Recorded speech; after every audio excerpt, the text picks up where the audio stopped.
an na ga chi chong ba chang ne goro da ro do tor ka ni na ka fon chi chong ta gor na ren gaje biti sa ta ka ya ta mana is not good. I'm not liking it. Nama nyang tiang podcast jan episode dia episode rawda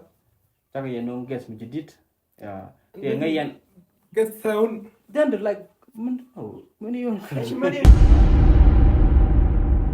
What's up? Nama NYANGTHIANG podcast. Sine bena wala ka brother an na road. So bro, thing dira de mular med. Walong ta ban ka nyang ten podcast ka mal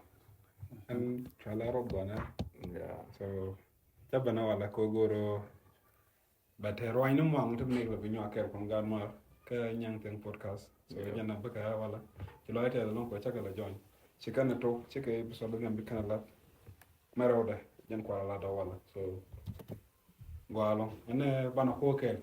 Yep. Nan dina chu yende. ajan tare bi jan tare bi kan Tare ko de nang yedere. pot did reg gwa re go again man gor kon re ajan no chiang na ga re de ra ka special ka gwar Yeah. Obviously ka gor tinu di lo ta ta na re ga na. Yeah. Cause that they don't want to wait jail along gwar you can point can chicken get respect. Yeah. Like la ran de jelle ko ti jegde de tumno de point de joy knowingly do but ran go no but the point be make look yeah lo mulu do rodo ba ji lo bon gol ga de mu chirlo la arama te penye no ite me jelle ge bi me joy ni point ge lo ten di ku chi no ga ni do ba cha je no ti kan e chuang bo sometime kan gwar cool ngai like don't want entire re ka we but kon ta kon problem kon wara yeah la la mare ga kap ga ta da me che kap ga yeah ka te ga gwa mi gen kon tan ma ta kon ga culture mu lu droda yeah mi je kon ba mat ka ta re ga man yo mi jine ku jine strike long ba e gu ye jina hal ki jira re obviously ki nda mi jine ga ngi mo la ga ju ki sho be la jalla ne ten ka mi jine ga girlfriend ba ju ngi chu te ne ta la ga ga lo jina hal ta ga ni cha gu ci ya no re ga jino malat ga jing re ga lo ko na ba mu den tan jine kana ga jo ye na wala ne del ten ke wona ne dia ti ja ta re ti kan e chuang tot bo kan ti jen tok de rek take a lifestyle gol balo brana ngaje gwa baten ta ga tek go no ba pinyo nga tek mangor rek mi ci nga kano ci dero dara ta rek dara nga yeah yeah ko je go de kon joja la community ci do jogo jena yeah go de kon ni rek do ba de le ni good but way way kon ga la ke je je la ko la kon wa re rar kon do ko wa re rar la kon ga go re no do re kon on men mi ci ro dot ka cultural yeah so ne man mo go mi jen to ko je ba ne la da cha ne ma la go am na re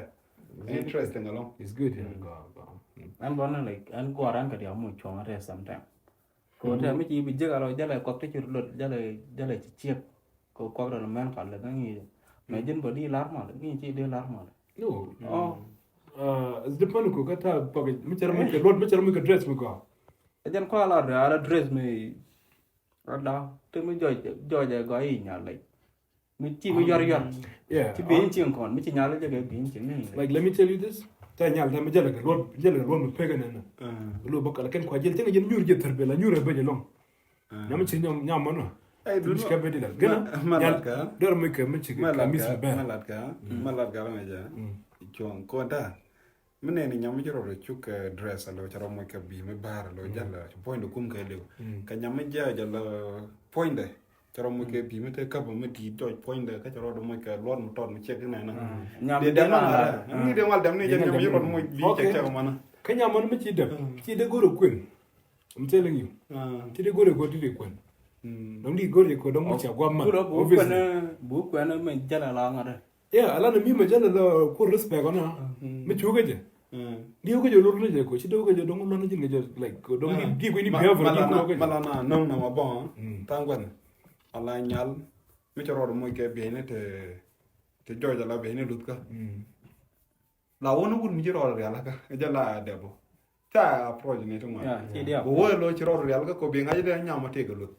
ban nyal mi joja lo be ne ka joja nyo da je goro ko na track ye jala ga tunur mi chek jala ka ron me crop top chi chu tan yan na ta dol ke ne dia ba chang ka dol we char de dab de la ma ba mi jeli lo lu dro do chang kan ji we cha cha la do ba be ke nya mo nga jama la nya mu lu dro a jana ko ala wa nya mu lu dro da la wa gur nu do ren ko do lu ka cha ma la dab we cha ba mi jeli ke pin to kon si bi je chu pe ke na je jeli ke ya ta chi we tan ke lam len most of them ta ra mo do ke ta ka lo ke ne to na so jana ma la da kon da che da bi ga rotit like mà để còn có lần nhé còn nó mi rồi là mới biến thì cái gì cái biến nó phát triển cả là đấy và nó than để ở pro cái này đúng không là track này đúng không bây giờ buku na track bọn ấy chưa buku na track thì mình chỉ để chạm mà nó cái nó đóng tiền nó để còn chứ bảy quy được bài play bài you bài của pel nó mà giờ là target the other thing is chưa thì mình chạm vào cái gì luôn ta gor na ren ga je sa ka ta ta mana is not good. I'm not liking it because the type brand you can go to war or something. I tell the baby and everything. We join cheat him along like, do you mind me there jack some nudes or something? I'm gonna check go. No, you get let go. Kada me nyam no ke. He did take no. I'm telling you, would you do that? cái đấy ông có liền luôn phải là cái use Yeah. like mấy chị này nó có nude có Be nyam no better you interested get bored because like gặp to đó yeah. Many nyam no but then ngaji tu ra mono boko ngada. Dong da ram no or something. Because the video I baby like ponda te ram be nyodo or mu. Yeah, ponda te ram chi nyodo yan karara. Then ngaji did phone like other friend ke dia. Maybe like don't go phone mana begar nen. Kan yal me private part me channel no cha point channel ne kom. Better lot ka community. Yeah, which is not good. So no man me de ka I one đáp nữa like to be honest kana me jaga. Again, but like there was a time when I on a date. Do but me chapa gui. Cha work here no jaga. to arranj me go Yeah. ala rai ko brand jo ke jang ne tour ne ti bang Jaga. jang ne eno te ne chike te go You're gonna call by the way ken anda la kona go je che eno ko mana na di ran jak tour ne point ran No. ke la mena yere ta da ra lo ke ja ran no di te ke lu korodo di te ke confident korodo nyala ta chima o afeka ba ono ne to kon kene on pal ka po nyal koroda la jege te mi ci jien poinde mi ci jak tour no poinde Yeah. la ro cha dola tele la te confident tanga nyam de ro ke ji bum tok do no nda chona da la da gwa mi ci ngai ci jak poinde But all ba dwal ke ji $100. ba cheng dola ke ji Yeah. la chwa twi de na o be chu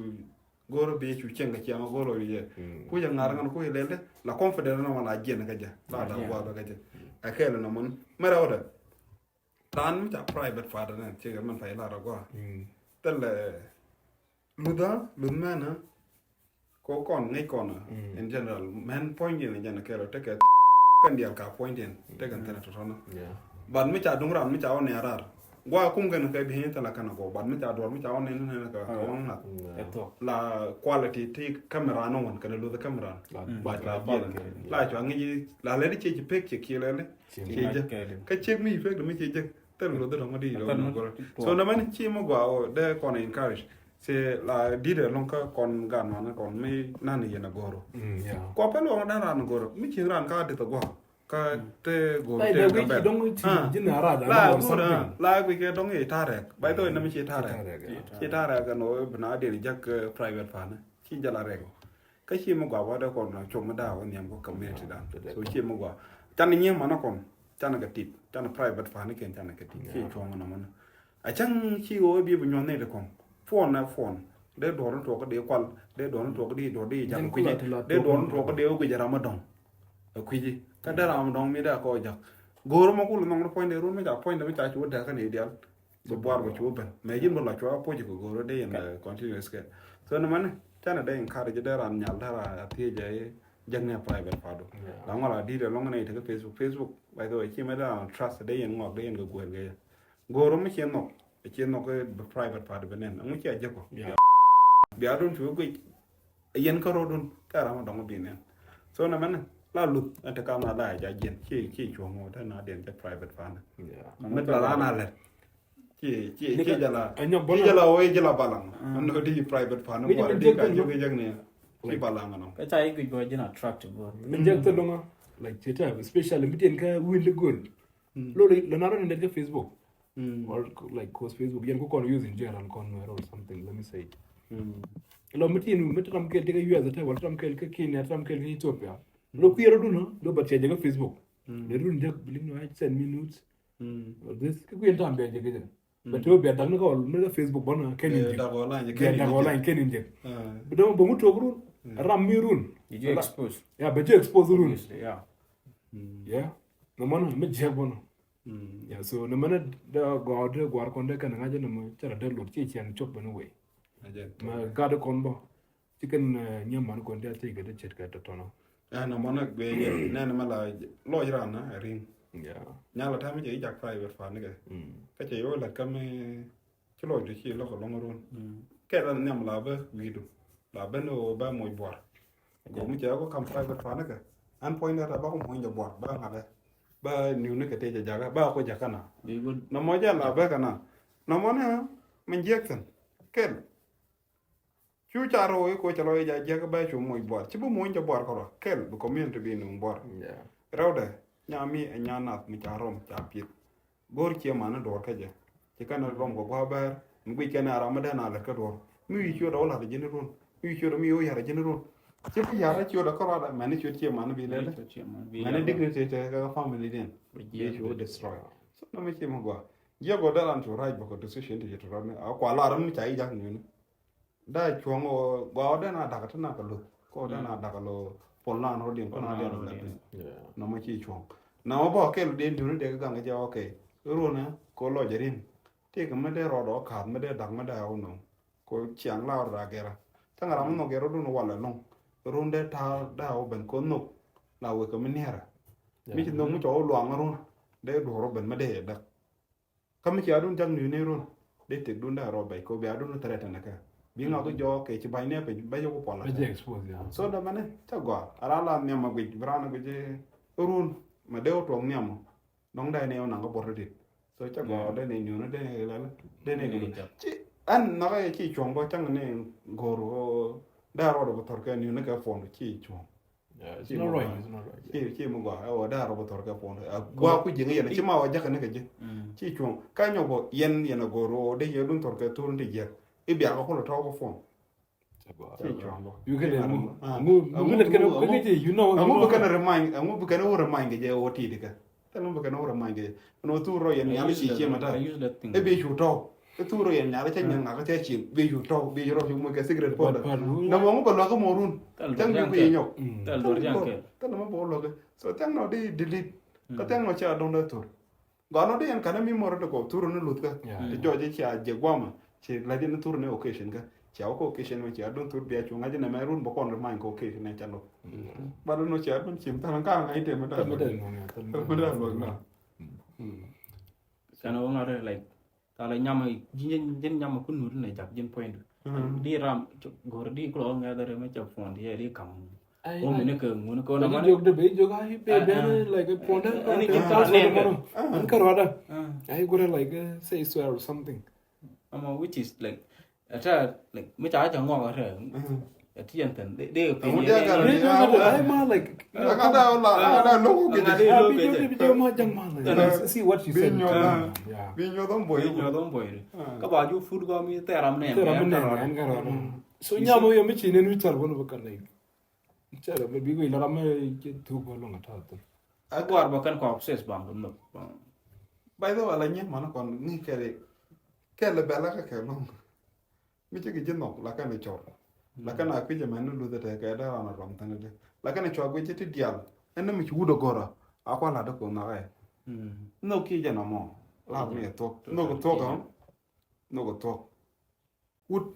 mu lu de ji che de te ke ni tale no mo di ha mi jin nyam gor ga wut ka che jo jang ne ni nga ja la ga red flag red flag no mo de ya da awu awu mi ta lo goro da kan ko ni ka tur na mi jin nyam lu ro di lo ni han chan point na yana de jage ana ra mo lu ro da chan point ni anda tur bang bay Mu gore ban jek. mugure ya chan jek Yeah. chan jek mana ne jin ruro do ron changa bu kon jek je ko ngai ne bu kon jek cha ba kan ci kon jek Yeah. ba do de jak point da ba No. cha gwa na mo ka ko kwai ke ma de to re yam ko media ante le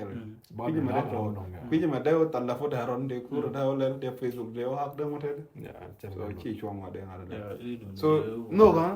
chi o bi chu lan na man tai chu jo ga je lan na me